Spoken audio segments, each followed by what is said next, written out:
Praise the Lord. आज पुन्हा एकदा सर्वांचं रेव्हरंट मनोज तेलोरे मिनिस्ट्रीज या चॅनलच्याद्वारे पुन्हा एकदा स्वागत. जर अजून देखील जर कोणी या चॅनलला लाईक किंवा सबस्क्राईब जर केलं नसेल तर आपण लवकरात लवकर लाईक करूयात, आपण सबस्क्राईब करूयात आणि त्या ठिकाणामध्ये एक बेलचं आयकन आहे, बेलचं चिन्ह आहे, ते बेलचं चिन्ह आपण दाबूयात, जेणेकरून वचनाचे नवनवीन व्हिडिओज तुम्हाला लगेच त्या ठिकाणामध्ये प्राप्त होतील. त्याचप्रमाणे जो खाली त्या ठिकाणामध्ये जो नंबर दिलेला आहे तो व्हॉट्सअप नंबर आहे. त्या नंबरवर तुम्ही तुमच्या जर काही साक्षी घडल्या असतील तर तुम्ही साक्षी त्या ठिकाणामध्ये शेअर करू शकता. त्याचप्रमाणे जर तुमच्या काही प्रार्थना विनंती देखील जर असतील तर तुम्ही त्या ठिकाणामध्ये त्या व्हॉट्सअप नंबरवर तुमच्या प्रार्थना विनंती देखील तुम्ही त्या ठिकाणामध्ये सांगू शकता. आणि खरोखर आज त्या ठिकाणामध्ये येशू असताना काय घडलं त्याचे काही गुपित काही रहस्य आज आपल्या जीवनामध्ये आपल्या प्रत्येकाच्या समोर रेव्हरंट मनोज तेलोरे या मिनिस्ट्रीज या चॅनलच्याद्वारे काही उघडण्या जाणार आहेत. तर आपलं सर्व लक्ष आपण त्या परमेश्वराच्या वचनाकडे ठेवूयात आणि आपलं सगळं लक्ष आज कुठलं गुपित कुठलं रहस्य आज परमेश्वराचं उलगडणार आहे आणि ते कुणाचं जीवन आज त्या ठिकाणामध्ये रूपांतर करणार याची आपण वाट बघूयात. आणि आपल्यामध्ये आपले पास्टर आहेत, त्यांचं या ठिकाणामध्ये आपण स्वागत करूया. मेला नाही, त्याग करायचं म्हणून त्यानं केलं नाही, तर जाताना जी महत्वाची गोष्ट त्याला माहिती की काही क्षणानंतर त्याचा मृत्यू आहे आणि त्याचा मृत्यू एक साधारण मृत्यू म्हणजे एक मरण आलं तो मेला अशा प्रकारचा त्याचा मृत्यू नसणार आहे, तर तो मृत्यू अतिशय भयानक असणार आहे. आणि या भयानक मृत्यू संबंधानं शिष्यांना जाग करण्यासाठी आणि त्याचं मरणाचं महत्व पटवून देण्यासाठी येशू ख्रिस्तानं मरणाच्या अगोदर 12 शिष्यांना एकत्र केलं. 12 शिष्यांना त्यांनी एकत्र केलं आणि या शिष्यांना एकत्र करून त्यानं भाकर घेतली, ती मोडली आणि त्यांना म्हणत होता, तुम्हा करिता मोडीलं जाते असं हे माझं शरीर आहे. पुष्कळ वर्ष आम्ही या मेजामध्ये जातो, परंतु त्याचं गांभीर्य जेवढ्या गंभीरपणे आम्ही ते घ्यायला पाहिजे ना, मला वाटत नाही की लोक तेवढ्या गंभीरपणे ते घेतात. जी त्याची तळमळ होती ना, मी जग सोडून जाण्यापूर्वी तो म्हणतो की मला शेवटचं भोजन तुमच्या बरोबर करायचंय आणि परत मी दुसऱ्यांदा परत येईपर्यंत मी हा द्राक्षरस आणि भाकर मी खाणार नाही, द्राक्षाचा उपवास मी करणार नाही. म्हणजे ते लास्ट शेवटचं होतं. पण शिष्यांचं मात्र त्याच्या आगमनापर्यंत, जोपर्यंत प्रभू येशू ख्रिस्त पृथ्वी तलावर येत नाही तोपर्यंत तो म्हणतो माझ्या स्मरणार्थ तुम्ही हे करा. ज्याची स्थापना 2021 वर्षापूर्वी तसं म्हणता येणार नाही, कारण 30 वर्ष 33 वर्ष त्यातनं वजा करावे लागतील. पण जाण्यापूर्वी येशू ख्रिस्तानं या शिष्यांबरोबर ते शेवटचं भोजन केलेलं आहे. तो गुरुवार होता, बुधवार होता, त्या वादात आम्हाला पडायचं नाही. पण वधस्तंभीत जाण्याच्या अगोदरची रात्र काय घडलं त्या रात्री ते पण आम्हाला समजून घ्यायचं बरं का. नेमकं त्या रात्री काय घडलं आणि आम्हाला आता काय करायचंय.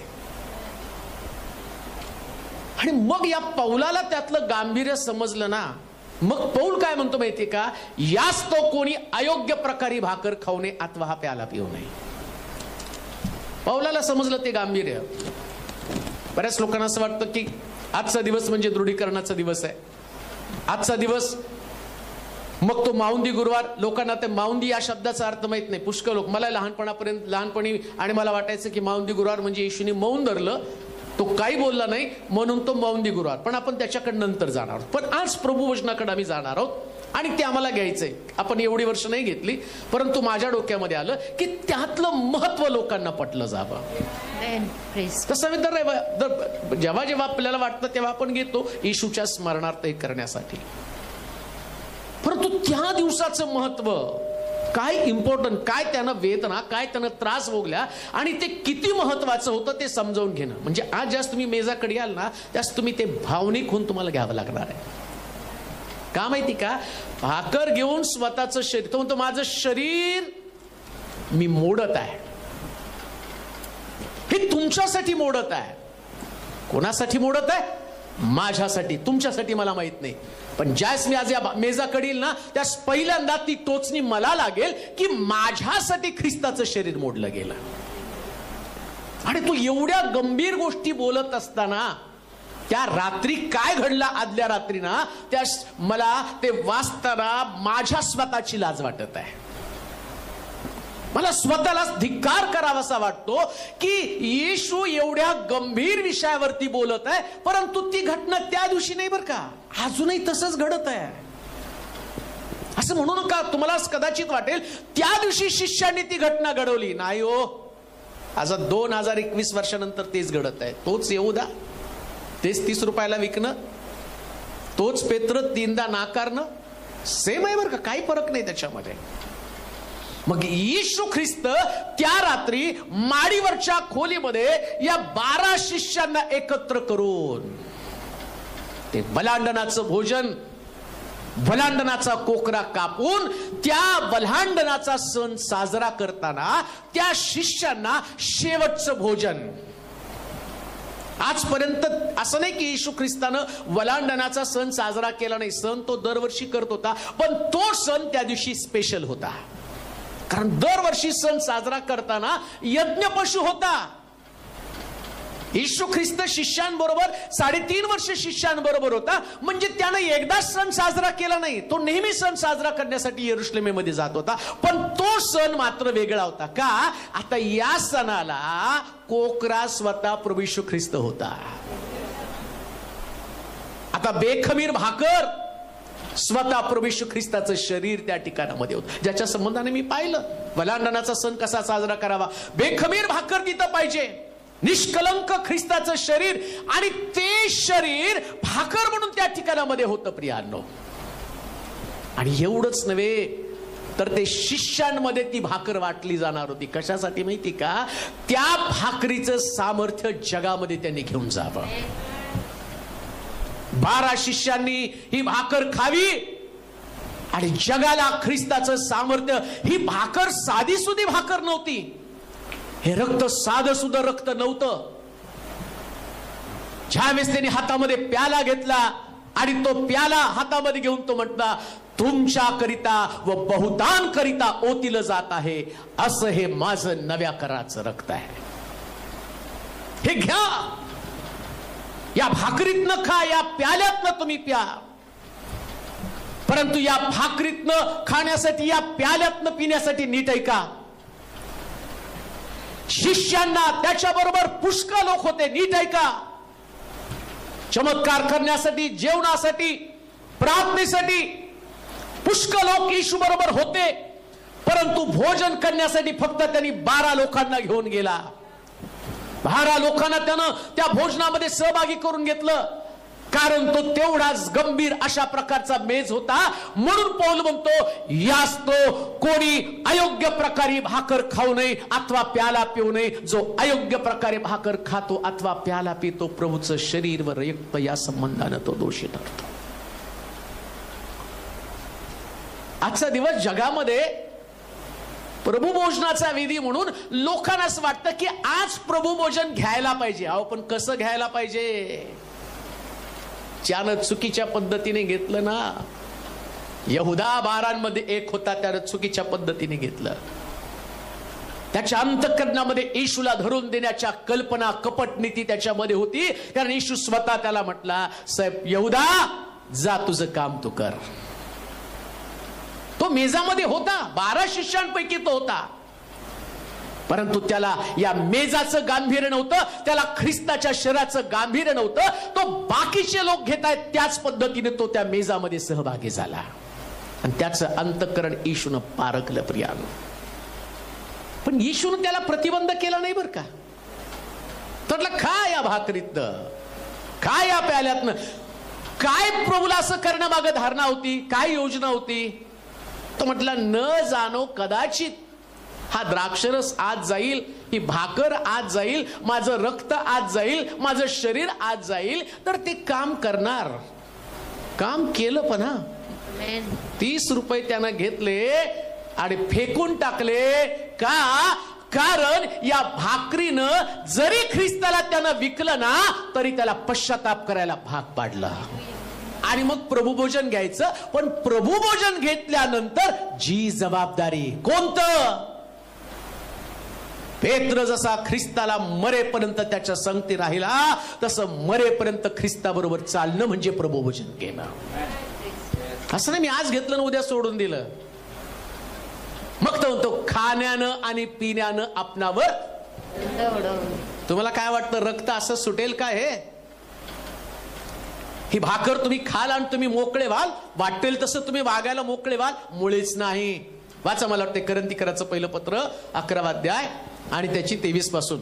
कारण जे मला प्रभूपासून मिळाले, जे मला प्रभूपासून मिळालं तेच मी तुम्हाला सांगितले आहे की, तेच मी तुम्हाला सांगितलं आहे की, ज्या रात्री प्रभू येशूला धरून देण्यात आले. कोण सांगतो? पौल सांगत आहे, जे मला प्रभूपासून मिळालं. बाकीच्या कोणी लिहिलं नाही, पण पौल मात्र या प्रभोजना संबंधानं गंभीर आहे. तो काय म्हणतो? जे मला प्रभूपासून मिळालं ते मी तुम्हाला सांगत आहे. काय मिळालं त्याला प्रभूपासून? ज्या रात्री प्रभू येशूला धरून देण्यात आलं, त्या रात्री त्याने भाकर घेतली, आभार मानून ती मोडली आणि म्हटलं, हे माझे शरीर आहे, माझं शरीर आहे, हे तुमच्यासाठी आहे, माझ्या स्मरणार्थ हे करा. मग भोजन झाल्यावर त्याने प्याला घेऊन तसेच केले आणि म्हटलं, हा प्याला माझ्या रक्ताने झालेला नवा करार आहे. जितक्यांदा तुम्ही हा पिता तितक्यांदा माझ्या स्मरणार्थ हे करा. कारण जितक्यांदा तुम्ही ही भाकर खाता व हा प्याला पिता तितक्यांदा तुम्ही प्रभूच्या मरणाची तो येईपर्यंत घोषणा करिता. कुठपर्यंत? येईपर्यंत. आणि कसली घोषणा? या भाकरीकडे, या मेजाकडे येताना ना, तुम्ही ख्रिस्त आमच्यासाठी मेला, माझ्या पापासाठी मेला, याची घोषणा करत करत तुम्ही खाता. तितकं पश्चाताप दग्ध होऊन, तितकं तुम्हाला आणि रडून, तितकं तुमचं अंतःकरण व्यथित होऊन, तितकं तुमचं हृदय तुटून, तुमच्या हृदयाला तुम्हाला शुद्ध करावं लागतं, तुमच्या हृदयाला पवित्र करावं लागतं. तो मेज, ते द्राक्षरस तुमच्याकडे येताना त्या प्याल्यामध्ये ख्रिस्ताचं रक्त तुम्हाला दिसलं पाहिजे. एखाद्या व्यक्तीचं रक्त पाहिल्यावर जी तुमची अवस्था, तीच अवस्था तुम्ही, आणि हा प्याला तुमच्याकडे असताना तुमची तशीच अवस्था व्हायला पाहिजे. हे दुसरं तिसरं काही नसून, हा द्राक्षरस नसून, ख्रिस्ताची वधस्तंभावरून वाहिलेली रक्ताची धार. आणि ती धार मी ग्रहण करत आहे आणि प्रत्येक माझ्या चुकांच्या मोबदल्यामध्ये, प्रत्येक माझ्या गुन्ह्याच्या मोबदल्यामध्ये ते रक्त त्या प्याल्यामध्ये येत असताना तुम्हाला त्याची जाणीव व्हायला पाहिजे. आणि म्हणून पौल म्हणतो, जे मला प्रभूपासून प्रगट झालं. काय प्रगट झालं कळालं का? आम्ही वर्षानुवर्ष वाचत आहोत, पण त्याचं प्रगटीकरण आम्हाला नाही. आम्हाला असं वाटतं तो प्याला येताना फक्त मी तो पिलो आणि त्या दिवशी मी प्रभुभोजन घेतलं. नाही हो. आदली रात्र ना, ती रात्र फार वेदनादायी, त्रासदायक रात्र होती. कारण ख्रिस्त प्याल्यामध्ये स्वतःचं रक्त पाहत होता. त्या प्याल्यामध्ये त्यानं स्वतःचं रक्त पाहिलं आणि तो एकच प्याला सगळ्या शिष्यांबरोबर त्यानं फिरवला. ज्या शिष्यांच्या हातामध्ये प्याला येत होता ना, त्याला असं वाटलं त्यांनी आतमध्ये पाहावं आणि थोडं तरी दुःख व्यक्त करावं, पण तसं घडलं नाही बरं का. मी तुम्हाला दाखवणार आहे नंतर माऊंदी गुरुवारला काय घडलं, त्याच्यात ते पुढे पाहणार आहोत. परंतु मेजाकडे जाण्याच्या अगोदर त्या गोष्टी आपण जाणून घेऊया.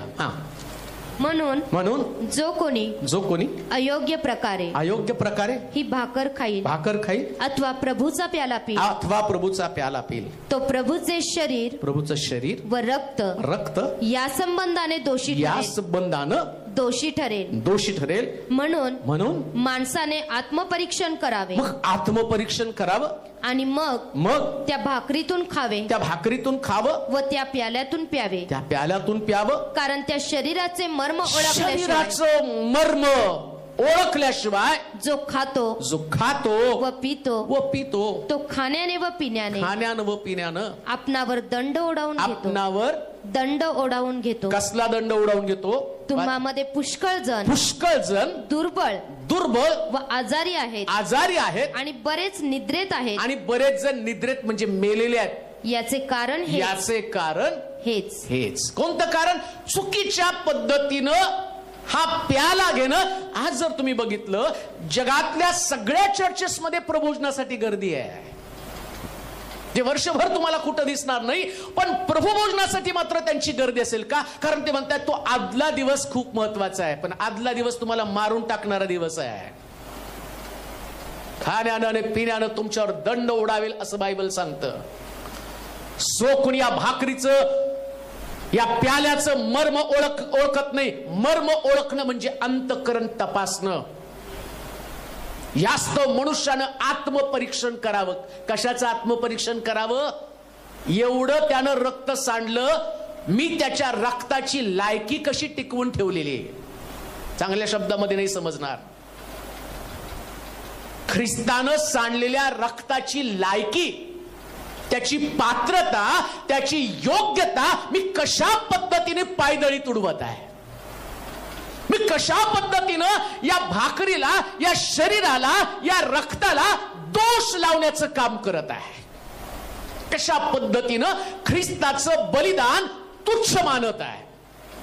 कशा पद्धतीनं या प्याल्यामध्ये मी सहभागी होत असताना त्याचं गांभीर्य माझ्याकडे नाही. माझ्यासाठी फक्त तो एक द्राक्षरसाचा ग्लास आहे, एक छोटासा प्याला आहे. पण त्या प्याल्यामध्ये ख्रिस्ताच्या वेदना, मानव जातीसाठी, तुमच्या आणि माझ्या प्रत्येकाच्या पापाप्रती त्यानं भोगलेल्या दुःखाच्या वेदना त्या प्याल्यामध्ये लपलेल्या आहेत. आणि त्या वेदना तुम्हाला आणि मला दिसलं पाहिजे. आणि मग त्या प्याल्याकडे जाताना आत्मपरीक्षण तेवढंच महत्वाचं आहे. का आत्मपरीक्षण महत्वाचं आहे ना? तुम्हाला लगेच कळलं पाहिजे.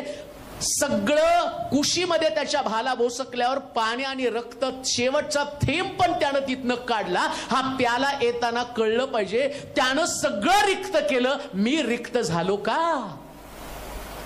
मी रिक्त झाले का? का माझ्यामध्ये अजूनही काही उणेपण आहे? म्हणून एक गोष्ट ध्यानात ठेवा. ऍज युजल ही घटना नाही, नित्याची बाब म्हणून पण नाही. ते घेतल्यानं मी स्वर्ग राज्यात जातो असं नाही.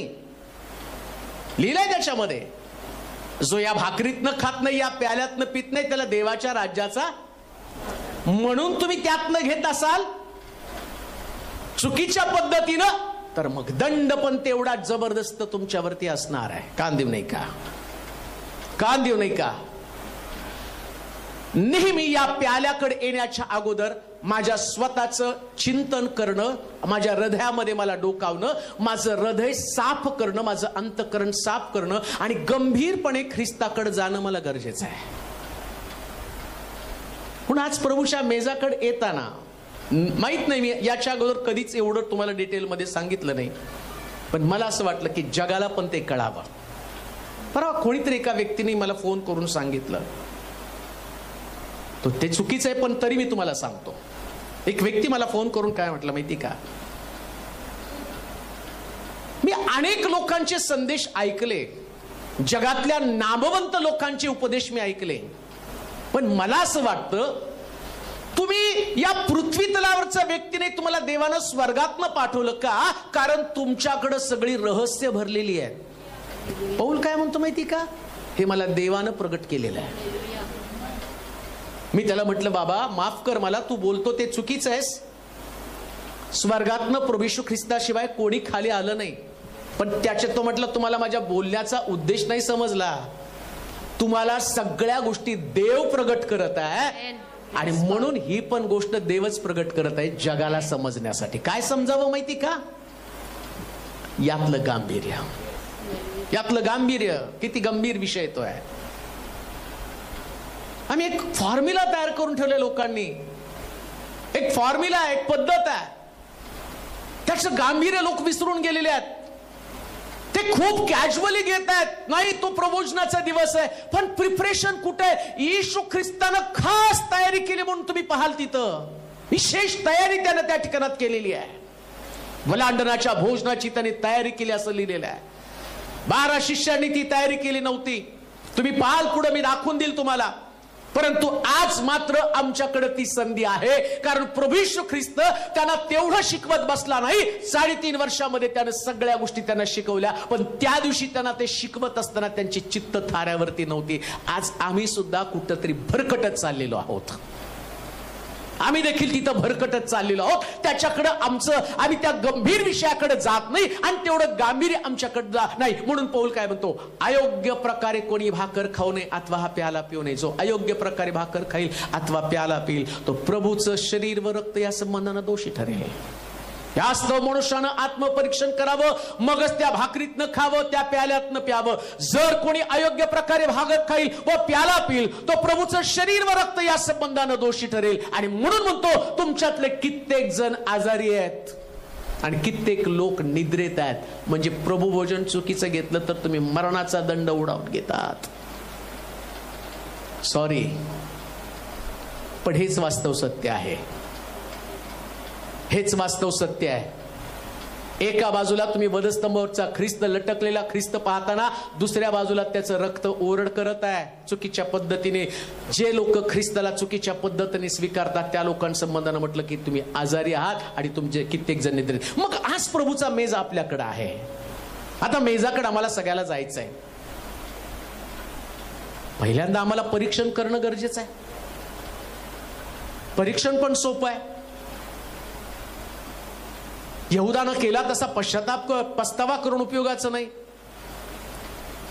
असं लिहिलंय बायबलमध्ये, यहुदानं पस्तावा केला, त्यानं पश्चाताप केला नाही. पश्चाताप आणि पस्तावामध्ये फरक काय आहे? पस्तावा केल्यावर आम्ही पुन्हा ते पाप करायला जातो आणि त्याचा परिणाम काय होतो माहिती का? यहुदा पोट फाडून मेला, त्याला फाशी घ्यावी लागली. जो व्यक्ती एक चूक करून पुन्हा त्या चुकाकडे जातो ना, त्याच्या वाटेला अशाच प्रकारचं हीन मरण येतं. कोणतं? शास्त्रात लिहून ठेवलं त्याला फाशी, शापित मरण. चर्चमध्ये मंदिरात जाऊन त्यानं पैसे टाकले आणि ज्या ठिकाणामध्ये ख्रिस्तानं त्यांना आणि शिष्य बनवलं, ज्या लोकांसमोर ते गेले आणि 12 शिष्य म्हणून त्यांचा एक वेगळा लौकिक त्यांना होता. परंतु आज येशूचा एक शिष्य चर्चमध्ये लटकलेल्या अवस्थेमध्ये त्याचं पोट फाडलेलं आणि ज्याच्यासाठी त्यानं ख्रिस्ताला नाकारलं तेच पैसे त्याची साक्ष देत होते. 30 रुपयासाठी विकलंस, 30 रुपयासाठी ख्रिस्ताला धरून दिलं आणि या पैशाचा तुला उपयोग नाही. कान देऊ नाही का? त्याच्यासारखी साक्ष बनू देऊ नका. पेत्रासारखी साक्ष बनू द्या. पेत्र म्हणतो, मी 5 वेळा 39 फटके आपल्या पाठीवरती घेतले. ही साक्ष असली पाहिजे. कोण म्हटला? तो पौल. 5 वेळा 39 माराचे फटके मी पाठीवरती खाल्ले. 3 वेळा मला छडी मार करण्यात आला. इकडे आम्ही पाहतो जो पौल 12 मध्ये नव्हता. नीट ऐका, हा 12 मध्ये नव्हता, पण तो पौल म्हणतो की मी आणि ख्रिस्ता बरोबर आणि वधस्तंभावरती खेळलाय, तसं आम्हाला वधस्तंभावरती स्वतःला खेळायचंय आणि मग या मेजाकडे यायचंय. देवाचे प्रिय लोक, आजचा दिवस एक चांगला दिवस आहे का? कारण या निमित्तानं मला मेजा संबंधानं थोडंसं सांगता आलं, त्याचं गांभीर्य. एकाने मला प्रश्न केला, काय ऑनलाईन घेता येईल का? ऑनलाईन प्रबोधन घेता येईल? मुळीच नाही, कारण ते गंभीर आहे. शिष्यांनी एकमेकाला ते वाटलं, म्हटले अयोग्य प्रकारे कोणी घेऊ नये. तुम्ही जर ऑनलाईन तिथं बसलाय, तुम्हाला त्याचं गांभीर्य कसं असणार आहे? तुम्ही बाकीची कामं करत करत प्रबोधन घेत नाही हो. तिथं रडावं लागतं, पश्चाताप करावा लागतो, गंभीर व्हावं लागतं. म्हणून प्रभुभोजन घेताना ते ऑनलाईन नाही, ओपन हार्ट घ्यावं लागतं, हृदय उघडून घ्यावं लागतं, पश्चाताप करून घ्यावं लागतं. मेज आपल्या समोर आहे. हा समय मेजाकडे जाण्याच्या अगोदर आपले डोळे आपण बंद करूया आणि आज प्रभू जसं बोलला ना, आत्मपरीक्षण करावं, तसं सगळ्यांनी आत्मपरीक्षण करायचं. मी स्वतः पण आत्मपरीक्षण करणार आहे. जर खऱ्या रीतीनं माउंडी थर्सडे वधस्तंभी जाण्याची आदली रात्र शिष्यांमध्ये त्यानं प्याल्यातला द्राक्षरस वाटून त्यांना सांगितलं की हे नव्या कराराचं रक्त आहे. नव्या कराराचं रक्त काय सांगतं? तुम्हा करिता व बहुतान करिता ओतिलं जात आहे.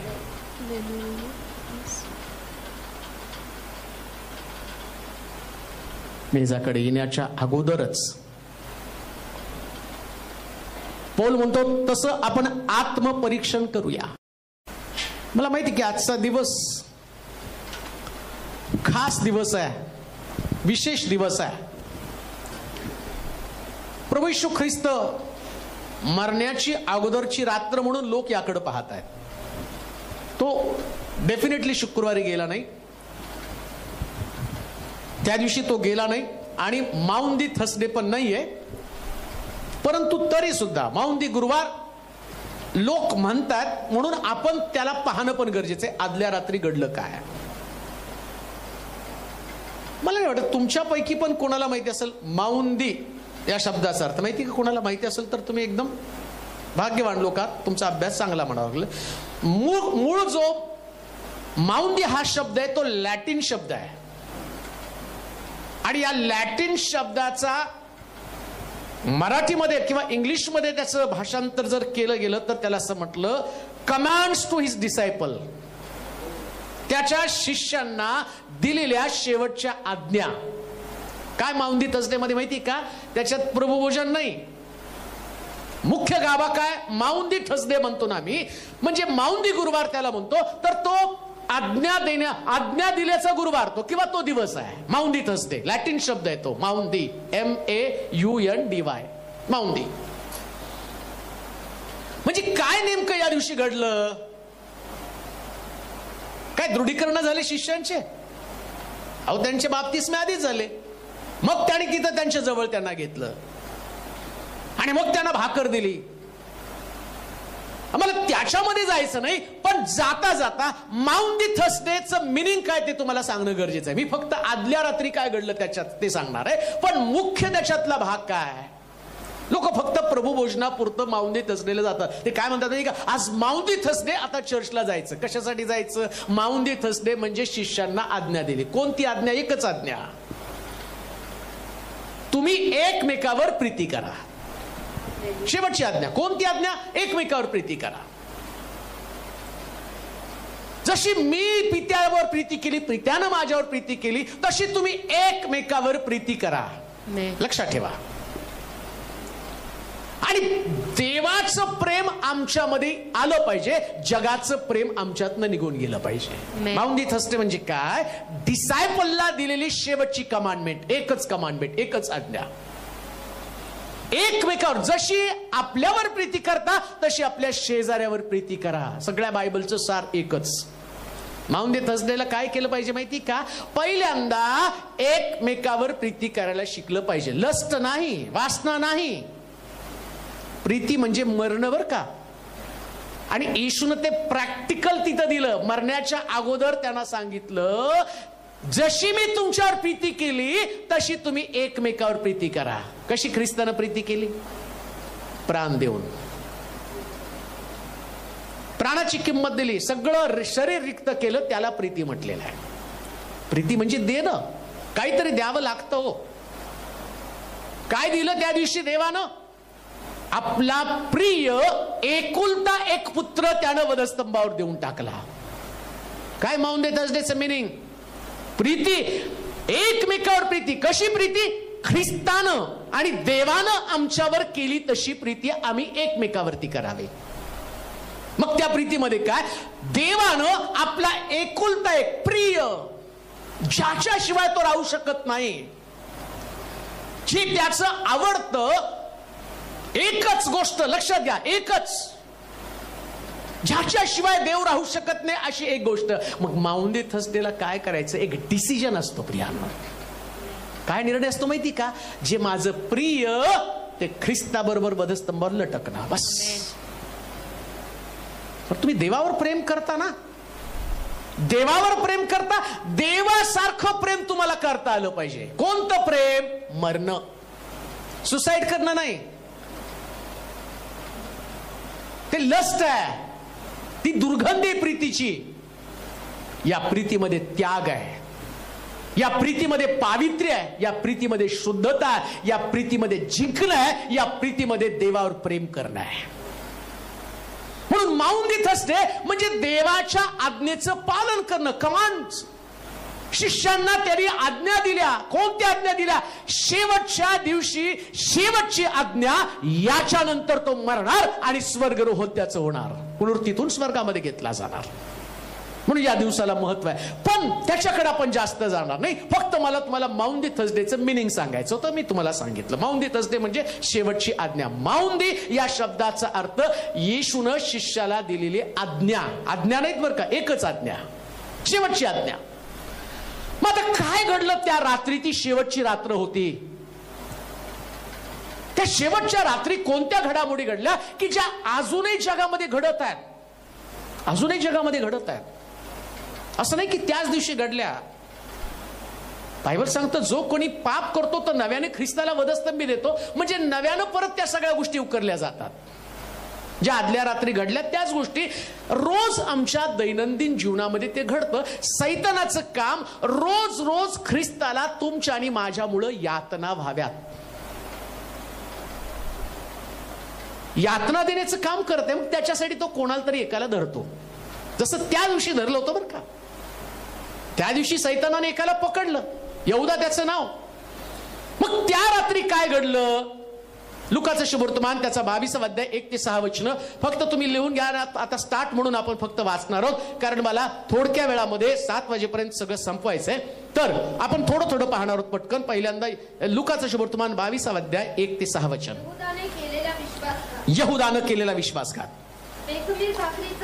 बेखमीर भाकरीचा सण, ज्याला वलांडण म्हणतात, ज्याला वलांडण म्हणतात, तो जवळ आला होता. तो जवळ आला होता. तेव्हा मुख्य याजक व शास्त्री हे त्याचा घात कसा करावा, त्याचा घात कसा करावा याविषयी विचार करीत होते. कारण त्यांना लोकांची भीती वाटत होती. तेव्हा 12 प्रेषितांपैकी एक जो यहूदा ज्याला इस्करियोत म्हणत त्याच्यात सैतान शिरला. तो मुख्य याजक व सरदार यांच्याकडे निघून गेला आणि त्यांच्या हाती त्याला कसे धरून द्यावे याविषयी त्यानं त्यांच्याशी बोलणे केले.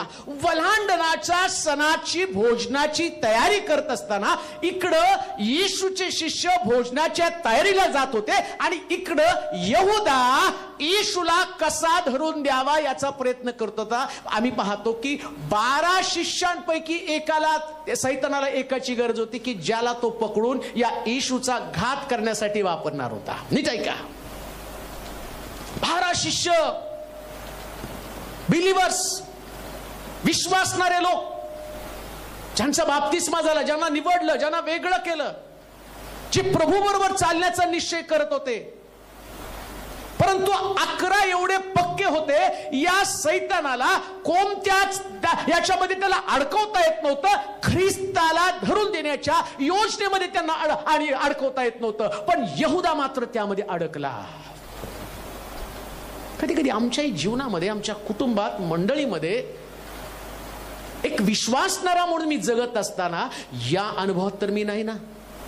असा कोणता मोह, अशी कोणती घटना आहे की ज्याची किंमत मी ख्रिस्ताला विकण्यामध्ये करून टाकणार आहे? 30 रुपये, जास्त किंमत नाही त्याची, जास्त किंमत नव्हती, फक्त 30 रुपये. प्रियानो, सार्वकालिक जीवन 30 रुपयाला कोणी विकेल? जक्काय म्हणतो येशू मिळाल्यावर मी कोणाचं कुभांड न घेतलं, चौपट परत करतो, अर्धद्रव्य गरीबाला देतो. इकडे जक्काय सर्वस्व विकायला तयार आहे. आणि यहूदानं ते पाहिलेलं होतं. 12 शिष्य ज्या येशूच्या बरोबर आणि त्या जक्कयाच्या घरी गेले, त्याच्यामध्ये यहूदा होता. यहूदानं पाहिलं की जक्कय तर अर्धद्रव्य गरीबाला द्यायला तयार आहे, चौपट परत करायला तयार आहे, पण येशूचा शिष्य मात्र 30 रुपयासाठी येशूला धरून द्यायला लागलेला आहे. आमच्या जीवनामध्ये असं एक पाप आहे. या पापाच्या मोबदल्यामध्ये आम्ही ख्रिस्ताची विक्री केलेली आहे. आम्हाला ख्रिस्त नकोय, आम्हाला ते पाप पाहिजे, जसं यहूदाला ते पाप पाहिजे होतं. काय घडलं त्या रात्री? त्या रात्री यहूदा, जसं मी पाहतो, सैतानानं त्याच्या मनाचा ताबा घेतला. काम देऊ नये का? सैतान तुमच्या विचारांचा ताबा कसा घेऊन तुम्हाला नरकाकडे घेऊन जाईल तुमच्या लक्षात पण येणार नाही. नंतर असं म्हटलं, यहूदाला त्याबाबत पस्तावा झाला, तो रडला, परंतु वेळ निघून गेली होती. आज आदली रात्र, एक रात्र जी असते ना ती रात्र फार भयानक असते. निर्णयाची रात्र, विचार बदलण्याची रात्र. जर विचारामध्ये मनुष्य हरला तर त्या ठिकाणामध्ये सैतान त्याला पकडतो. तसं यहूदाला त्यानं पकडलं पर्यायानं. नीट आहे का? फार सुंदर आहे. यहूदाच्या डोक्यामध्ये पहिल्यापासून पैसे होते. लक्षात घ्या, मनुष्य पाप कधी करतो माहिती का? डोक्यातच सारखं पाप असलं की तो पाप करतो. आणि पाप करत असताना त्याला नेहमी पाप करणारे लोक दिसतात. सैतान दाखवतो ना एक फळ, किती सुंदर आहे, छानपणाच इष्ट आहे. नेहमी चुकणारे लोक तुमच्या समोर येतात. यहूदाच्या बाबतीत माहित नाही काय घडलं, पण यहूदा नेमका येशूला 30 रुपयाला विकण्यासाठी निघाला. कान देऊ नाही का? कान देऊ नाही का? कदाचित आज बरेच तुमच्यापैकी काही लोक जे मला फेसबुकवरून, टीव्हीवरून, युट्यूबवरून ऐकत आहेत, तुम्हाला देखील सैतान याच विचारांमध्ये पकडत असेल. तुम्हाला कळत नाही तुम्ही येशूला विकता, तरी तुमचे विचार बदलत नाहीत. शास्त्र काय सांगतं? येशू काय म्हटलं माहिती का? जो मला धरून देणार आहे तो तुमच्यामध्येच एक आहे, पण मला धरून देणाऱ्यांची केवढी दुर्दशा होणार. जो मला धरून देणार त्याची केवढी दुर्दशा होणार. किंमत तर चुकवावी लागणारच आहे.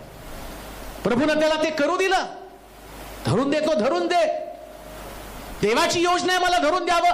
प्रत्येक व्यक्तीच्या जीवनामध्ये देवाची योजना आहे, पण जशी देवाची योजना आहे ना तशी सैतानाची पण योजना तुमच्या जीवनामध्ये. यहूदा जसं सैतानाची योजना काय होती? येशूला कोणीतरी धरून देणारा सापडला पाहिजे. नीट आहे का? तुम्ही बिलीव्हर्स आहात, तुम्ही विश्वासणारे आहात. तुमच्या बाबतीत देवाची योजना फार सुंदर आहे. मला वाटतं एक वचन तुम्ही ऐकल्यावर तुम्हाला समजेल देवाची योजना आमच्या बाबतीमध्ये नेमकी काय आहे. मला वाटतं मत्त्याचं, लुकाचं शुभवर्तमान 22 अध्याय 28 ते 30 वचन वाचा बरं. लुकाच्या शुभवर्तमानामध्ये 22 अध्याय 28 ते 30 वचन.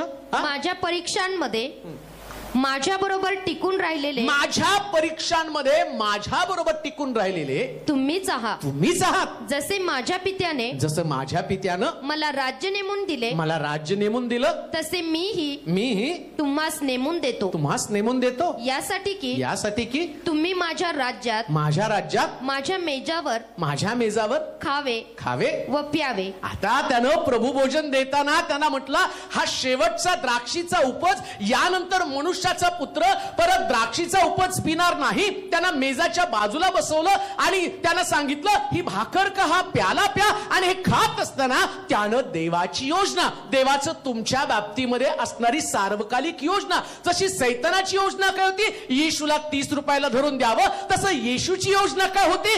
तुम्ही त्याच्या बाजूला बसावं, तुम्ही त्याच्या जवळ असावं. पण त्या रात्री काय घडलं?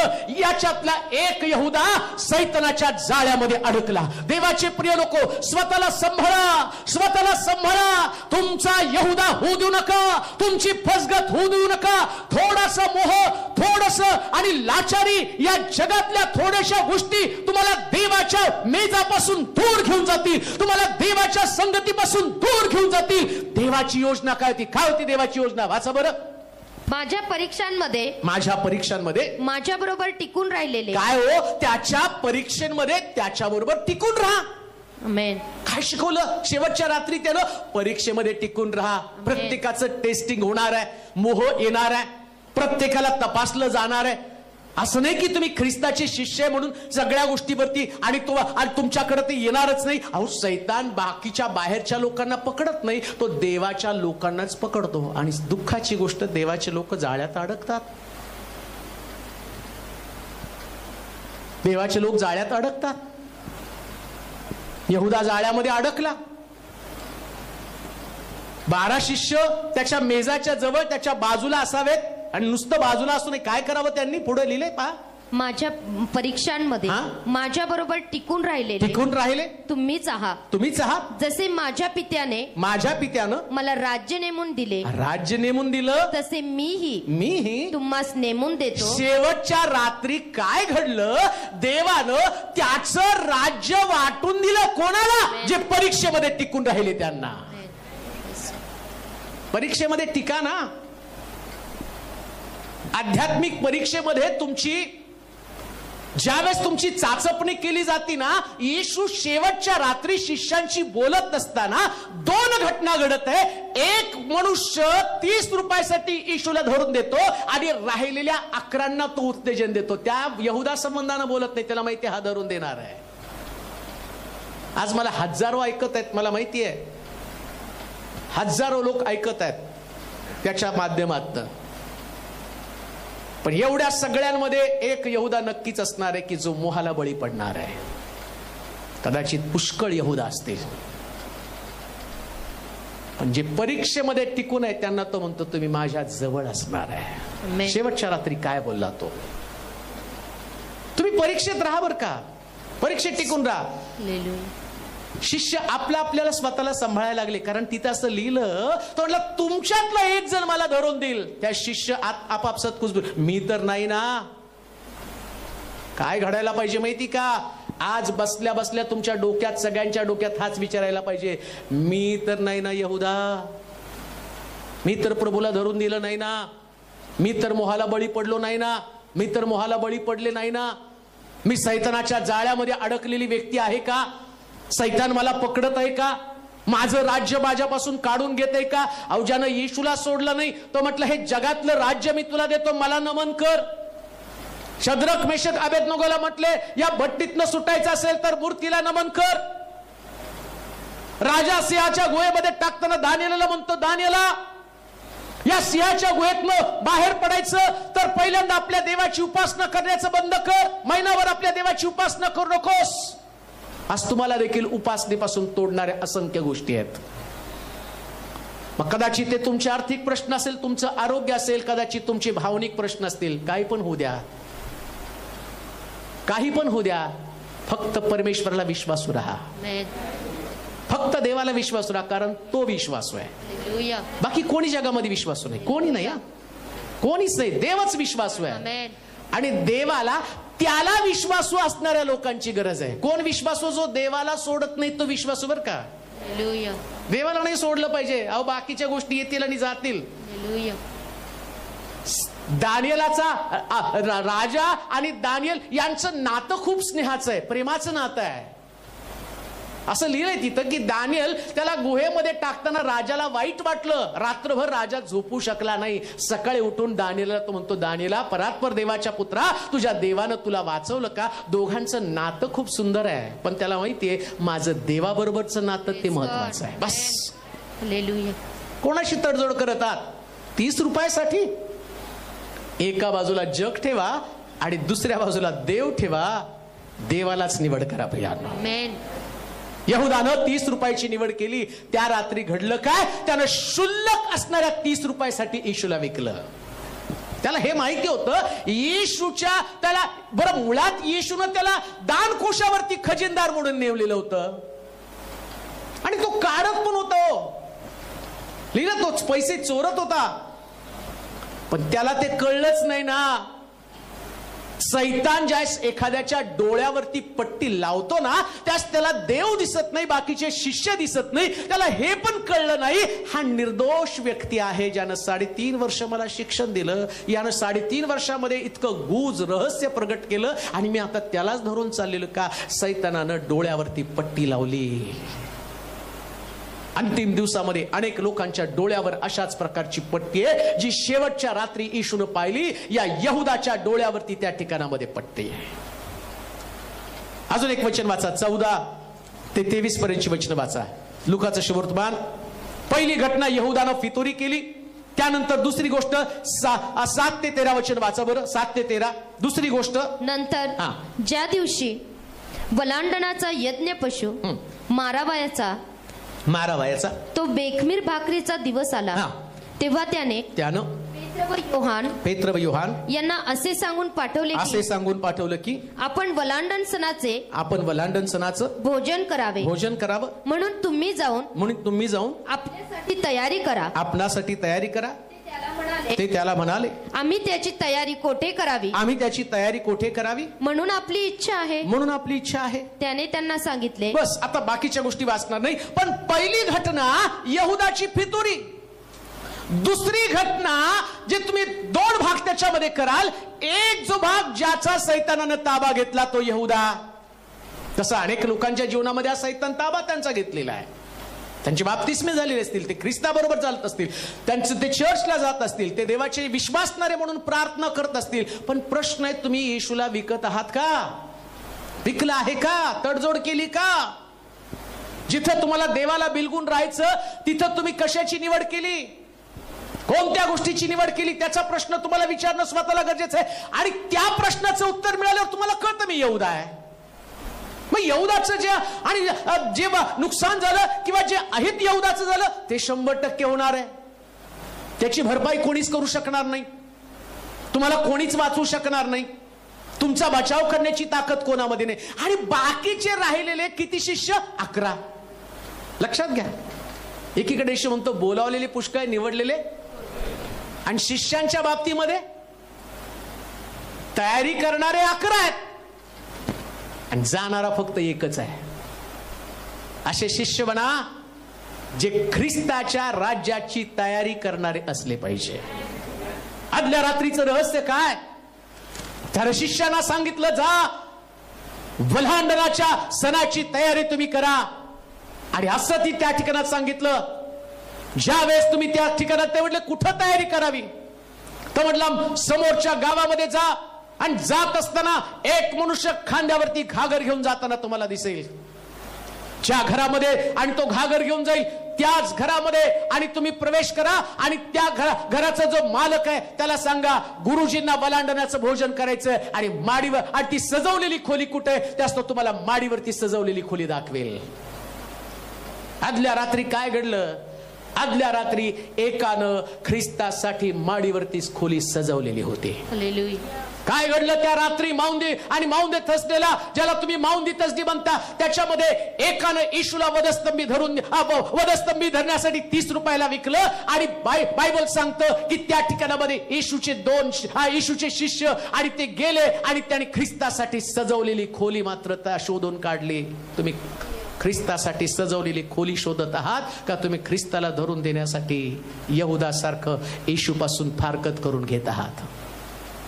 अजून एक महत्वाची गोष्ट सांगतो. ज्या लोकांना ख्रिस्ताबरोबर वलांडणाचं भोजन करायचं ना, येशू त्यांनाच मार्गदर्शन करतो. त्यांनी विचारलं कुठं जाऊ, तर म्हटलं जा सरळ गावामध्ये. आणि गावात गेल्याबरोबर तुम्ही गेल्यावर प्रवेश केल्याबरोबर तुम्हाला एक मनुष्य खांद्यावरती घागर घेऊन जाताना दिसेल. आता येशू कधी बोलला तो माणूस तिथं त्याच वेळेला कसा येणार? पण तो प्रोव्हायडर आहे, तो प्रोव्हायडर आहे. सगळ्याची तजवीज करण्याची क्षमता त्याच्यामध्ये, जे त्याच्या आज्ञेप्रमाणे चालतात, इच्छेप्रमाणे, देवाच्या इच्छेप्रमाणे. स्वतःच्या इच्छेप्रमाणे चालणाऱ्या बलामाला मी पाहतो की त्यानं देवदूत पाठवला, तलवार काढली, हातपाय त्याचे सडकले आणि त्या गाढवानं त्याला तिकडे नेलं. आणि त्या बलामाचं किती भयंकर प्रकारचा इतिहास त्या ठिकाणात सांगितलेला आहे. पण इकडे शिष्यांच्या बाबतीमध्ये त्यानं आदल्या रात्री येशूसाठी माडीवरची सजवलेली खोली शोधून काढली. आज तुम्ही येशूसाठी तुमच्या माडीवरची खोली सजवत आहात का? ही माडीवरची खोली म्हणजे तुमचे विचार आहे. तो या माडीवरच्या खोलीला तुम्हाला सजवायचंय, विचारांना सजवायचंय. ह्याच्यातली सगळी घाण काढून टाकायची. जे घाणेरडे विचार डोक्यामध्ये आहेत ना, या विचारांना तुम्हाला सजवावं लागणार आहे. इथं सगळं हट्ट आहे, इथं सगळं वासना आहे, इथं सगळा मीपणा आहे, इथं सगळा द्वेष, राग, मत्सर, माझं सगळं वाईट टाकाऊ जीवन आहे, याला बाहेर काढलं. खोली सजवताना काय करतात माहिती का? पहिल्यांदा सगळी घाण काढतात, स्वच्छ करतात, मग त्याला डेकोरेशन करतात. कसलं डेकोरेशन हो त्याला? कसं तुम्ही सजवणार आहात त्या खोलीला?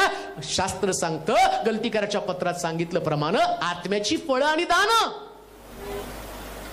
आत्म्याची फळं आणि दानं तुमच्या या माडीवरच्या खोलीमध्ये असली पाहिजे. शांती, प्रीती, आनंद, सहनशीलता, ममता, चांगुलपणा, इंद्रियदम, सौम्यता, या सगळ्या गोष्टी तुमच्या आणि सजवण्यासाठी अत्यावश्यक दिलेल्या आहेत. काय यातली कोणती गोष्ट तुमच्याकडे मिसिंग आहे? कोणतं तुमच्याकडे डेकोरेशनचं सामान कमी आहे? तुमच्या घरामध्ये डेकोरेशन करताना एक एक वस्तू आठवून आठवून करताना, तसं या माडीवरच्या खोलीमध्ये जिथं ख्रिस्त आणि भोजन करणारे, कुठं भोजन करणारे? प्रगटीकरणाच्या पुस्तकात म्हटलं, पहा मी दाराशी उभा आहे, दार ठोकीते, जो कोणी माझी वाणी ऐकेल मला आतमध्ये घेईल, मी त्याच्यावर भोजन करेल. आता येशू माडीवरच्या खोलीत नाही, इथं ठोकतो. इथं हृदयामध्ये ठोकतो. उघड. हे कठीण झालेलं हृदय बंद करून टाकलं. हे आम्ही या हृदयामध्ये येशू असण्याच्या ऐवजी दुसऱ्याच कोणत्या तरी गोष्टी आहेत. खाण म्हणून गेलेले हृदय. आदल्या दिवशी त्यानं काय सांगितलं? माडीवरती सजवलेली खोली. कोणामध्ये तुम्ही आहात? कोणती तुमची दंती आहे? एक मालक ज्यानं आपली माडीवरची सजवलेली खोली येशूसाठी देऊन टाकली. आज तुमच्यापैकी कोणीतरी एक असेल, तो मालक आपली खोली, आपलं हृदय येशूला देईल. ये याच्यामध्ये भोजन कर. ये प्रभू, तुझ्यासाठी उघडी आहे. याच्यामध्ये कोणी राज्य करणार नाही, तूच, फक्त तूच असणार.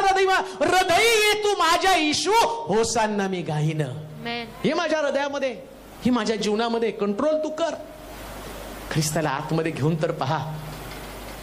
ज्या व्यक्तीनं ख्रिस्ताला घरामध्ये घेतलं, येशू याच्या अगोदर खूप घरांमध्ये गेला, पण शेवटी ज्या व्यक्तीनं माडीवरची खोली दिली, त्या व्यक्तीची नोंद पवित्र शास्त्रामध्ये घडली.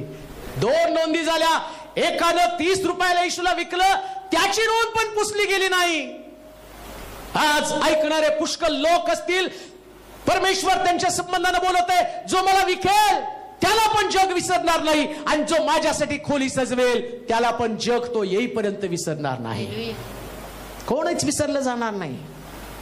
माडीवरती सजवलेली खोली त्यांनी पाहिली, आणि आम्ही पाहतो की त्या ठिकाणामध्ये, त्या खोलीमध्ये त्या सगळ्या शिष्यांबरोबर त्या ठिकाणात त्यांनी भोजन केलं. आता या शिष्यांबरोबर भोजन करत असताना मला वाटतं 14 ते 23 वाचा बरं.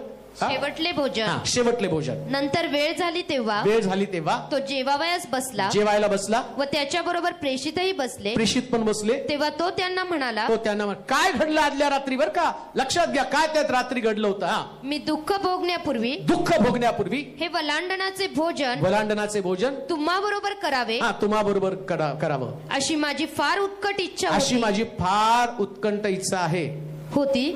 कारण मी तुम्हाला सांगतो की देवाच्या राज्यात हे पूर्ण होईपर्यंत मी हे भोजन पुन्हा करणार नाही. मग प्याला हातात घेऊन व उपकार स्तुती करून तो म्हणाला, हा घ्या आणि आपणामध्ये याची वाटणी करा. कारण मी तुम्हाला सांगतो की देवाचे राज्य येईपर्यंत द्राक्षवेलाचा उपज यापुढे मी पिणार नाही. मग त्याने भाकर घेऊन व उपकार स्तुती करून ती मोडली आणि त्यांना देऊन म्हटलं, हे माझे शरीर आहे.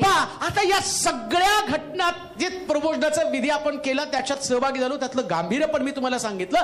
पण बिफोर दॅट, तत्पूर्वी प्रेषित पौल म्हणतो की अयोग्य प्रकारे कोणी भाकर खाऊ नये. आणि येशूनं त्या रात्री योग्य पद्धत सांगितली समजावून. नीट आहे का? कान देऊ नाही का? आदल्या रात्रीच्या प्रत्येक घटना किती महत्वाच्या आहेत. जसं आम्ही पाहिलं, यहूदानं 30 रुपयाला धरून दिलं, माडीवरती एकाने खोली सजवली, शिष्य गेले आणि त्यांनी तयारी केली. प्रत्येकाची काहीतरी भूमिका आहे. आता मुख्य जो चित्रातला प्रमुख व्यक्ती, जो हिरो आहे, ज्याच्यावरती सगळं बायबल, ज्याच्यावरती तुमचं माझं तारण, जो आमच्यासाठी आदर्श, जो आमच्यासाठी कित्ता, आणि त्यानं शिष्यांना शिकवण्यासाठी मेज कसा घ्यावा, कसं भोजनामध्ये सहभागी व्हावं, त्या रात्री त्याने त्याला काय शिकवलं शिष्यांना. या मेजाकडे जाण्याच्या अगोदर त्यानं शिष्यांचे पाय धुतले. कुठली योग्य पद्धत आहे? बाप्तिस्मा घेणं 100%. कुठली योग्य पद्धत आहे? शास्त्र सांगतं, तो शिष्यांना त्यांनी आदर्श दाखवला. काय? एकमेकाचे पाय धुवा, म्हणजे त्यांच्या मार्गाचं शुद्धीकरण करा. त्यानं गुरु असून शिष्यांचे पाय धुतले. त्यांना त्या पश्चातापाचं, किंवा त्यांना 2 गोष्टी त्यानं त्यातनं सिद्ध केलेल्या आहेत. एक गोष्ट, मार्ग बदलणं. भोजनाच्या अगोदर प्रत्येकानं आपला मार्ग बदलला पाहिजे, विचार बदलले पाहिजेत. ज्या मार्गाने तुम्ही चाललेला त्या मार्गाने तुम्ही मलिन झालेला आहात. तुमचे पाय वाईट मार्गाला चाललेले आहेत, ते तुम्हाला धुणं गरजेचं आहे, माघारी फिरणं गरजेचं आहे. परमेश्वराच्या गिरीवरती कोण चढेल? ज्याचे हात शुद्ध, ज्याचे पाय शुद्ध. पहिल्यांदा तिथून माघारी फिरणं गरजेचं आहे.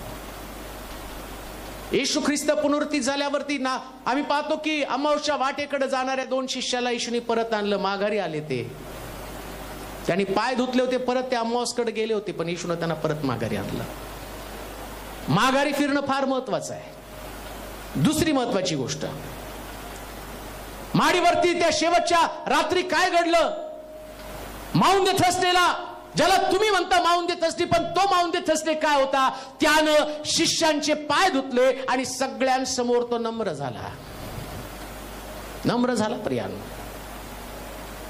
प्रभू भोजन नम्र झाल्याशिवाय कोणीही घेऊ नये. हीच राईट पद्धत आहे, हीच योग्य पद्धत आहे. अयोग्य प्रकारे राग, अहंकार, भांडणाचा आत्मा, दोषारोप, अशुद्धपण, अमंगळपण हात सुद्धा लावू नका. आम्ही तेवढ्या योग्यतेचे पात्रतेचे नाहीत, त्याच्या अगोदर आम्हाला पात्र बनावं लागणार आहे. ती पात्रता धारण करण्यासाठी स्वतः येशूने दाखवून दिलं, एकमेकाचे पाय धुवा. ही एक सामान्य प्रोसेस नाही, इथं हंबलनेस आहे, इथं नम्रता आहे. गुरु असून तो शिष्यांसमोर नम्र झाला. शिष्यांनी गुरुचे पाय धुवायला पाहिजे होते, पण येशूने त्या रात्री ते रहस्य सांगितलं, एकमेकासमोर नम्र व्हा. शिष्यांची ओळखच ती असली पाहिजे. जर तुम्ही एकमेकासमोर नम्र होऊ शकत नाही, तर तुम्ही मेजामध्ये कधी सहभागी होऊ शकत नाही. शिक्षण त्या रात्री त्यानं दिलं होतं. प्रभू भोजन घेतल्यानं तुम्ही पवित्र होत नाही. आम्ही म्हणतो की तो पवित्र मेज आहे. मेजाकडे येण्याच्या अगोदर आम्हाला पवित्र व्हावं लागतं. आणि पवित्रीकरण म्हणजे नुसतं आंघोळ करणं, कपडे बदलणं नाही. पवित्रीकरण म्हणजे हृदय बदलणं. इथं नम्र होणं गरजेचं आहे. त्याच भावनेमध्ये, त्याच स्वभावामध्ये जर आम्ही जीवन जगत असू, तर बायबल सांगतं की अयोग्य प्रकारे भाकर खात आहे. कोणाला वाईट वाटलं नाही, पण आम्ही पाहतो की पेत्र म्हटला, प्रभूजी मी त्या योग्यतेचा नाही. येशूने त्याला सांगितलं, जर आज तू माझ्याकडून तुझे पाय धुवून घेतले नाही, तर तुला माझ्या बरोबर वाटा नाही. पाय धुवून घ्या. पाय धुणं म्हणजे मार्ग बदलणं. मार्ग बदलल्याशिवाय जी देवाची योजना तुमच्यासाठी त्याच्या जवळ तुम्ही बसावं. परत ते वचन वाचा बरं, तुम्हाला समजेल. माझ्या परीक्षांमध्ये नाही, बरोबर, माझ्या परीक्षांमध्ये माझ्या बरोबर टिकून राहिलेले तुम्हीच आहात. ही तुमची परीक्षा. तुम्ही बिलिव्हर्स, विश्वासदार यात ना, तुमची परीक्षा होणार आहे. कोणासमोर तुम्हाला आणि नम्र व्हावं लागणार आहे. नीट ऐका बरं का. कदाचित मी जर त्या दिवशी असतो पाय धुण्यासाठी, तर मी यहुदाला डावलून पाय धुतले असते. पण तिथं येशूची परीक्षा होती. त्याला माहिती होतं, जो धरून देणार आहे मला त्याचे सुद्धा पाय धुवावेच लागणार आहे. प्रभू येशू ख्रिस्ताचं आदर्श जीवन आम्हाला एक शिकवतं, तुम्हाला धरून देणारा कोणी का असेना, पण तुम्हाला त्याच्या समोरच नम्र व्हावं लागणार आहे. का? नम्र झाल्यानं आम्ही कवी ताकदीचे बनतो असं नाही. नम्रजन पृथ्वीचं वतन उपभोगतील. तुम्ही येशूचे शिष्य आहात म्हणून तुम्ही नम्र आहात. तुम्ही चुकीचे आहात म्हणून तुम्ही नम्र नाही. तुम्ही माघार घेता म्हणून तुम्ही हारलेले नाहीत. हो, जो माघार घेतो तो तर खरा जिंकलेला आहे. येशू जिंकलेला आहे. दाखवून दिलं त्याने. शिष्यांचे पाय धुतले.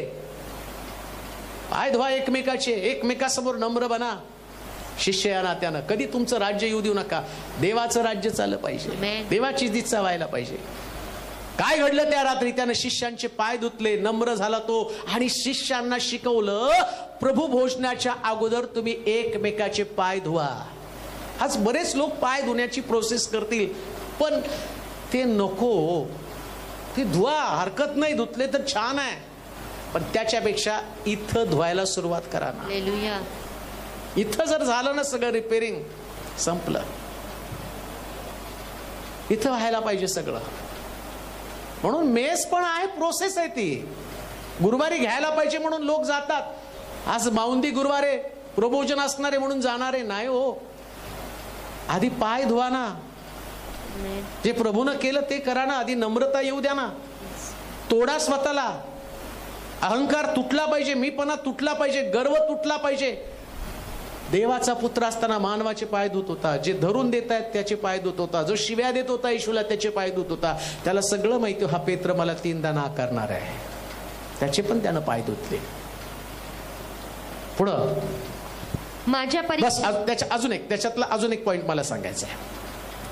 आता त्या रात्रीची ती शेवटची घटना नीट ऐका बरं का, फार सुंदर आहे. म्हणून मी आदल्या दिवशी घेतलं बरं का. मी दुसऱ्या दिवशी फक्त 7 शब्द, पण मला वाटलं आदल्या दिवशी हे सगळं सांगितलं म्हणजे तुम्हाला पण बरं वाटेल आणि सरकारचा पण नियम आपण पाळल्यासारखा होईल. काय घडलं रात्री? आता हे सगळं तो करत आहे आणि ते सगळं करत असताना आता जेवणाची वेळ आली. भाकर घेऊन त्याला वाटली, येशूला राहवतंय कुठं? त्याला ते रिव्हील करायचं होतं, ते प्रगट करायचं होतं. तुमच्यातला एक जण मला धरून देणार आहे आणि जो मला धरून देईल, नीट आहे खबर का, जो मला धरून देईल त्याच्या संबंधानं, त्याच्यात लिहिलंय का असं पुढे? हा वाच बर. पण पहा, मला धरून देणाऱ्याचा हात माझ्या बरोबर मेजावर आहे. मनुष्याचा पुत्र ठरल्याप्रमाणे जातो खरा, परंतु ज्याच्या हातून तो धरून दिला जातो त्या माणसाची केवढी दुर्दशा होणार. काय सैतानानं डोळ्यावरती पट्टी बांधली होती. येशू त्याला रिव्हेलेशन देतो, प्रगटीकरण देतो. मी तर धरून दिला जाणारच आहे, मी तर मरणारच आहे, पण ज्याचा हात माझ्या मेजावरती आहे, जो माझं चुंबन घेणार आहे आणि जो मला धरून देणार आहे, त्याची केवढी दुर्दशा होणार. हे ऐकल्यावर सुद्धा तो येशूला धरून देण्यासाठी गेला. काय घडलं त्या रात्री? काय तो माऊंदे थर्सडे होता? कमान काय होती? जशी आपल्यावर तशी तुम्ही एकमेकावर प्रीती करा, परंतु याचं प्रेम पैशावरती होतं. त्याचं ख्रिस्तावर प्रेम नव्हतं, शिष्यांवर प्रेम नव्हतं, त्याचं प्रेम पैशावरती.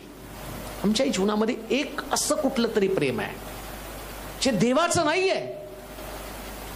कोणती तरी वस्तू आम्हाला आवडती, मग तो व्यसन असेल, कदाचित माझा स्वभाव असेल, कदाचित माझ्यामधला लोभ असेल, काहीतरी एक अशी गोष्ट आहे जी देवापेक्षा जास्त मला प्रिय आहे. आणि तो काय म्हणतो माहिती का?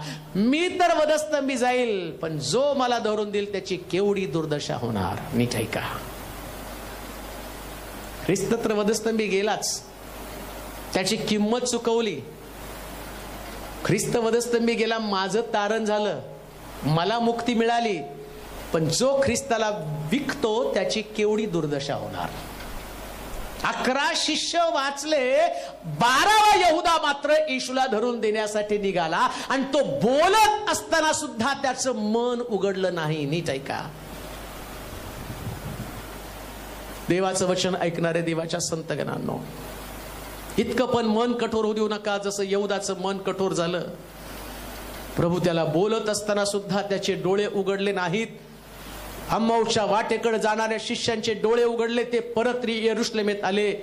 परंतु आज माऊंदी थर्सडे, कराराचा दिवस, नवीन कराराचा नवा नियम तुमच्या समोर येत असताना हात जोडून विनंती करतो, माघारी फिरा, माघारी फिरा. 30 रुपये एवढी येशूची किंमत करू नका. अशी कोणती वस्तू जी ख्रिस्तापेक्षा तुम्हाला प्रिय आहे? जर देवानं आपल्या प्रिय पुत्राचं बलिदान दिलं, तुम्ही एखाद्या त्या तुमच्या स्वभावाचं, तुमच्या सवयीचं, तुमच्या वासनेचं, तुमच्या लोभाचं बलिदान देऊ शकत नाही का? आणि देऊ शकत नाही हे जर तुमचा निर्णय असेल, तर देवाचा निर्णय पण ठरला, त्याची केवढी दुर्दशा होणार. जर तुम्ही तुमचे निर्णय चेंज करू शकत नाही, देवही त्याचा निर्णय बदलत नाही. याला माऊंदे थर्सडे म्हटलेलं आहे.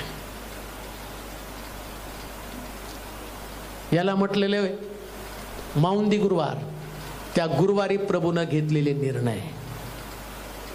तो नम्र झाला, पण नम्र होत असताना त्यानं त्याचं देवपण आणि त्याचा दंड पण जगाला जाहीर केला. एकच घटना शेवटची वाचूया, 24 पासून 30 पर्यंत. खरा मोठेपणा. आता येशूचं अंतिम समय आला बर का, शेवटचा समय. काय घडलं त्या रात्री बर का, आदल्या रात्री जे माऊंद थर्सडे म्हणतात ना, मौंदी गुरुवार, काय घडलं त्यावेळेस? आणखी आपणामध्ये कोण मोठा मानला जात आहे. आता पहा, प्रभुभोजन घेतले बर का यांनी प्रभुभोजन घेतलं. येशूनं तत्वाच्या गोष्टी सांगितल्या, काय काय होणार त्यांना सांगितलं, हे सगळं त्यांनी ऐकलं. आणि काय घडलं बघा बरं, त्याच रात्रीची गोष्ट आहे ती. आपणामध्ये कोण मोठा मानला जात आहे. कोण मोठा मानला जात आहे याविषयी सुद्धा त्यांच्यामध्ये वाद झाला. काय घडलं हो त्या रात्री? जो थोड्या वेळानं ज्याचे हाल होणारे त्या ख्रिस्ताला वधस्तंभी देण्याची तयारी झाली. येशू ख्रिस्त स्वतःच्या मरणाची तयारी करतो, पण तो शिष्यांना मानसिक दृष्ट्या बलवान करून या जगामध्ये परीक्षेमध्ये त्याने टिकून राहावं, प्रार्थनामय जीवन जगावं. आणि जी देवाची योजना आहे, काय देवाची योजना? येशूच्या उजवीकडे बसावं. आणि कशासाठी बसावं उजवीकडे? खाली लिहिले, वाचा बरं. तेव्हा त्याने त्यांना म्हटलं, ते ऐकलं त्यांची भांडणं त्यांनी. परराष्ट्रीयांचे राजे त्यांच्यावर प्रभुत्व करतात आणि जे त्यांच्यावर अधिकार गाजवतात त्यांना ते परोपकारी असे म्हणतात. परंतु तुम्ही तसे नसावे. तुम्ही दुसऱ्यांसारखं, परराष्ट्रीय लोकांसारखं नसावं. कसं? कोण मोठं? देवाच्या मंदिरात सगळे छोटे. आमेन. सगळ्यात छोटे बरं का. आमेन. काय शिकवलं त्यांनी मौंदी गुरुवारी? छोटं बना. कशाला छोटं बनायचं? त्याचं कारण पुढे दिलेलं आहे. तर तुम्हामध्ये जो मोठा तो धाकट्यासारखा. जो मोठा आहे त्याने कसं वागायचं? धाकट्या. त्या रात्री सांगितलं धाकटं बना. पण आज मंडळीमध्ये जर तुम्ही बघितलं तर सगळीकडे भांडण आहे. का? मी मोठा का तू मोठा? कोण मोठा आहे? सेक्रेटरी मोठा का खजिनदार मोठा का पाळक मोठा? बरं, आपल्याकडे आपण काही ठेवलं नाही, कारण मला माहिती होतं ही भांडणं होतील. फक्त देवच मोठा आहे. आमेन. आपल्याकडे भांडत नाही कोणी, भांडणार पण नाही. आमेन. कारण आपण सगळे आत्म्यानं चालत असलेले लोक आहोत. आमेन. आणि त्याचा परिणाम हजारो लोकांचं तारण होत आहे. तेच महत्वाचं आहे. हालेलुया. शिष्यांमध्ये काय प्रॉब्लेम? त्यांना माहिती. आता येशू मरणाचं बोलते. पहा कसले शिष्य हो. आता माहिती हा मरणार आहे बरं का. यांची मानसिक तयारी झाली. आणि ज्या अर्थी त्यांचं भांडण चालू, म्हणजे भांडण कशाचं होतं? हा मेल्यावर कोण?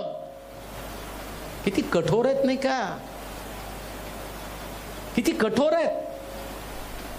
तो मेल्यावर आपलं कसं होणार एकाच्या डोक्यात तो विचार आला नाही. मेल्यानंतर मोठं कोण, याच्यावर त्यांची चर्चा आणि याच्यावर त्यांचे वाद. याच्यासारखं दुर्भाग्य जगामध्ये कोणतं नसेल की त्या ठिकाणामध्ये यांच्यामध्ये वाद आहेत. आजही मंडळांमध्ये चाललेले हे वाद, आजही मंडळांमध्ये ते वाद चाललेत. याचा अर्थ हे येशूच्या त्या शिष्यांपैकीच आहेत जे वाद घालत आहे. आणि येशूचं शिक्षण त्यांना काय? अजून पण जो मोठा होऊ पाहतो त्यानं धाकट्यासारखं बनावं. धाकटं बना, सगळ्यात कमी बना. म्हणजे धाकट्याला सगळ्यात कमी मिळतं. आमच्याकडे उलटे हो. लहान धाकट्या म्हणून सगळ्यात त्याच्याच मड्यावर घालावं लागतं नाही का. लहान आहे त्याला ते लहान मग भाव खातं डोक्यावर बसतं. पण येशूनं तसं नाही सांगितलं. बायबलमध्ये काय माहिती का? धाकट्याला कमी वाटा आहे, मोठ्याला जास्त वाटा आहे. तर मोठ्यानं धाकट्यासारखं वाट व्हावं म्हणजे त्यानं कमी वाटा घ्यावा. नेहमी एकमेकाला पुढं करा, एकमेकाला न्या. तुम्ही पुढे जाऊ नका, देव तुम्हाला आपोआप पुढे नेईल. लिहिलंय पवित्र शास्त्रामध्ये. याकोब एसावाची टाच धरून आला, त्याला यायचं होतं पहिल्यांदा, पण तो धाकटा राहिला. आणि ज्येष्ठ पण देवानं त्यालाच दिलेलं आहे. तुम्ही मागं राहा, देव तुम्हाला उंच करेल. काय घडलं त्या रात्री? शिष्यांमध्ये वाद घडले आणि तो त्यांना मोठेपणासाठी म्हटला भांडत बसू नका. मग कशासाठी? काय? जो भांडत नाही त्याच्यासाठी. पुढे काय लिहिले? तर तुम्हामध्ये जो मोठा तो धाकट्यासारखा व जो पुढारी तो सेवा करणाऱ्यासारखा असावा. पुढाऱ्याने कसं असावं? सेवा करणाऱ्यासारखा. त्यानं वडील म्हणून स्वतंत्र खुर्ची नाही मागायची नाही का. आम्ही वडिलाला खुर्ची द्या, वडिलाला खुर्ची द्या. वडिलांनी खाली बसा. आमेन. आमेन. आमेन. आपल्याकडं नाही, पण बाहेर जाऊन बघा, कारण तुम्हाला ते शिक्षण कळालेलं आहे. जागा फक्त देवाला महत्वाची आहे. आमेन. मी पण कुठे गेल्यावर खाली बसतो. लोक म्हणतात बाळक साहेब पुढे. अहो कुठला साहेब? साहेब तर वर आहे. हालेलुया. मी सेवक आहे. आमेन. सेवकानं सेवकासारखंच राहिलं पाहिजे. सेवाच करायला पाहिजे. पुढाऱ्याने सेवा केली पाहिजे. जर तुम्ही पुढाऱ्यात सेवा केली पाहिजे. आमेन. सेवा करायची म्हणजे पाय धुवायला पाहिजे. आमेन. काय सेवा आहे? एकमेकाला शुद्ध करणं ही सेवा आहे. मार्ग बदलणं ही सेवा आहे. पुढे काय लिहिले वाचा. मोठा कोण? हा. भोजनास बसणारा. भोजनास बसणारा किंवा सेवा करणारा. किंवा सेवा करणारा. भोजनास बसणारा की नाही? कोण मोठा आहे हो? भोजनास बसणारा. कसं काय? काय देवाला शिकवायचंय? मग त्याच्यासाठी तुम्हाला बायबल सगळं नीट वाचून त्याचं आकलन करावं लागतं. भोजनास बसणारा मोठा कसा? राजाच्या मुलाचं लग्न निघालं. राजानं सगळ्याला बोलवलं. मोठ्या मोठ्या लोकांनी काय सांगितलं? कोण म्हणलं आत्ताच लग्न झालं, कोण म्हटलं बैलजोडी घेतली, कोण म्हटलं आत्ता शेत विकत घेतलं. मग तो म्हटलं जा रस्त्यावरचे गरीब, लंगडे, भिकारी, आंधळे सगळ्याला घेऊन या आणि त्यांना बसवा, कारण जे राजाच्या पंक्तीला ते मोठे आहेत. प्रियांनो, ज्याला कोकऱ्याच्या लग्नामध्ये भाग आहे, जो ख्रिस्ताच्या लग्नामध्ये सहभागी आहे, जो मंडळीचं अंग आहे, जो तुम्ही पकडून आणला, ज्याला तुम्ही देवाच्या वचनाची मेजवानी देता, तो मोठा आहे. पृथ्वी तलावर कोण मोठा आहे? तुम्ही ज्यांना आणलं ते मोठे. ऐकून घ्या नीट. कोण मोठे? जे नवीन तारणामध्ये आलेत ते मोठे. तुम्ही मोठे आहात, पण तुम्ही धाकटे आहात. आणि देव तुम्हाला तिथं मोठं करणार आहे. पुढे आहे त्याचं उत्तर. फार सुंदर आहे बायबल. आदल्या रात्री फार भारी भारी घडले बघा हो. वाचा पटकन. भोजनास बसणारा की नाही? मी तर तुम्हामध्ये. मी तर तुम्हामध्ये सेवा करणाऱ्यासारखा आहे. आता येशू म्हणतो बघा, मी तर तुमच्या समोर सेवक आहे बाबा. मी काय तुमच्यामध्ये गुरु म्हणून नाही वावरत, मी सेवक म्हणून वावरतो. आता मी पेत्र काय म्हटलं, माझे पाय धुवू नका. मी धुतले का नाही? कोणी बोललं नाही, फक्त पेत्र बोलला. बाकीचे सगळे हाताची घडी घालून धुवा. हे त्या रात्रीची घटना आहे. ट्रेडिशनल एक आहे आणि एक स्पिरिच्युअल आहे, तो पेत्र आहे. 11 ट्रेडिशनल परंपरा रूढी जपणारे लोक आहेत, एक स्पिरिच्युअल आहे. त्याने विचारून घेतलं नेमकं पाय का धुवावेत. जाणून घ्या मौंदी गुरुवार नेमका काय आहे, मौंदी तसले काय आहे. बी स्पिरिच्युअल. म्हणून 25 वर्षातला पहिला आहे बरं का. का तर मला ते प्रगटीकरण देवानं दिलं. हे लोकांना सांग. घेतलं का 25 वर्षात कधी? कायच घेतलं. आणि दरवर्षी घेणार असलो तर म्हणजे कुठल्या तरी याच्यात. या रविवारीच मला बोलवलं होतं की तुम्ही याच आमच्या चर्चमध्ये. म्हटलं माफ करा, या वर्षी माझ्या चर्चशिवाय मी कुठंच जाणार नाही, कारण मला माझं गुपित पहिले माझ्या मंडळीला कळवायचं, मग दुसऱ्याला कळू द्या. हे रहस्य आहे. काय रहस्य? मी सेवक बनलो, तुम्ही पण सेवक बना. पुढे काय वाचा, एंड करू तिथं. माझ्या परीक्षांमध्ये माझ्या बरोबर टिकून राहिलेले, जे माझ्या बरोबर माझ्या परीक्षेमध्ये टिकून राहिले, तुम्हीच आहात.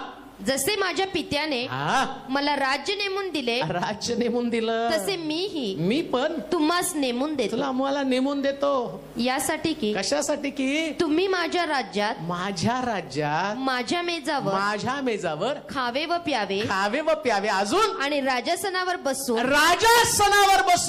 इस्रायलाच्या 12 वंशाचा. इथं भांडत बसता मोठं कोण, तो म्हणतो अरे चुटपुट लढाई करू नका. खरी लढाई तर इथं तुम्ही माघार घ्यायची आणि 12 वंशाचा न्याय माझ्या बरोबर तुम्ही करायचा. हे तुमचं कॉलिंग, हे तुमचं पाचारण, ही माझी तुमच्या संबंधानं योजना. अरे यहुदा तू फसला, अरे यहुदा तू अडकला, अरे यहुदा तुझा नाश अटळ, कारण तू 30 रुपयाला प्रभूला धरून दिलं, परंतु तू माझ्या जवळ आणि देवाच्या राज्यामध्ये 12 वंशाचा न्याय करण्याचं पाचारण, 12 वंशाचं आणि न्याय करण्यासाठी माझ्या जवळची गादी, माझ्या जवळचं सिंहासन तुला होतं. काय घडलं त्या रात्री? काय होता तो मौंदी थसडे? त्या थसडेला इकडे यहुदानं 30 रुपये हाताला धरलं शिष्य आणि येशूला मारी भोजनासाठी मारी आणि ती शोधण्यासाठी गेली. आणि एका ठिकाणामध्ये आम्ही पाहतो, या ठिकाणामध्ये या माणसानं सजवलेली मारी येशूच्या हातामध्ये दिली आणि इकडं 12 शिष्य आपापसामध्ये भांडत होते. आणि त्या रात्री एक व्यक्ती मरणाची तयारी करत होता, जो व्यक्ती जगासाठी मरणार होता आणि जगाच्या पापाला उद्धारासाठी स्वतःचं बलिदान देणार होता.